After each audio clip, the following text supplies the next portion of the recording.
SEBI LODR is not a voluntary code of conduct euro, it is enforceable law. Chapter A of the SEBI Act and the SEBI LODR regulations together create an enforcement framework that gives SEBI the power to investigate, adjudicate, impose monetary penalties, issue directions, suspend trading, and debar directors. Compliance is not optional, and the consequences of non-compliance are real and escalating. The penalty structure under LODR is governed by Section 23E of the SEBI Act and Regulation 98 of LODR. For failure to comply with LODR provisions, SEBI can impose a penalty of up to 1 crore per violation, or 3 times the amount of gains made or losses avoided, whichever is higher. For continuing violations, an additional penalty of up to 1 lakh per day can be imposed until compliance is achieved. SEBI's enforcement powers extend far beyond monetary penalties.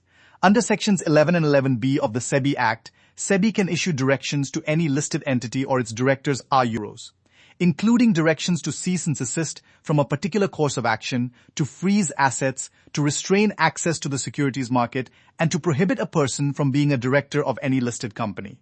These are not financial penalties, they are business-ending powers. The adjudication process under SEBI follows a defined legal framework. SEBI appoints an adjudicating officer who issues a show cause notice to the entity or person alleged to have violated the provisions. The recipient has the right to file a reply, appear personally, and be represented by a legal practitioner. After hearing the recipient, the adjudicating officer passes an order either imposing a penalty or dropping the proceedings. A SEBI adjudication order can be appealed to the Securities Appellate Tribunal within 45 days of receipt of the order. The SAT hears the appeal de novo and can confirm, modify, or set aside the SEBI order. Further appeals lie to the Supreme Court of India. The appellate process ensures that the enforcement framework has checks and balances, but it also means that violations stay in the public record for years.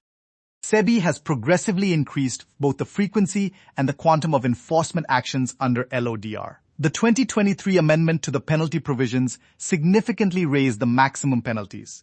Fines that were previously capped at 25 lakh for certain violations are now in the crore range. The SEBI whole-time member orders issued every quarter demonstrate the regulator's zero-tolerance approach to disclosure and governance lapses. The most common LOD violations that attract penalties include failure to appoint the required number of independent directors, failure to constitute mandatory committees, delayed filings of financial results, non-disclosure of material events, failure to maintain a functional website, and non-compliance with the RPT approval framework. Each of these sounds administrative euros, but the penalties are anything but administrative. They can cripple a company's reputation. The most effective protection against SEBI enforcement is a proactive compliance culture. This means a compliance calendar that is followed, a disclosure policy that is practiced, a board that actively reviews compliance, and a compliance officer who has direct access to the board without fear of retaliation. Companies that treat compliance as a cost center will eventually pay the price euro in penalties, in reputation, and in market value.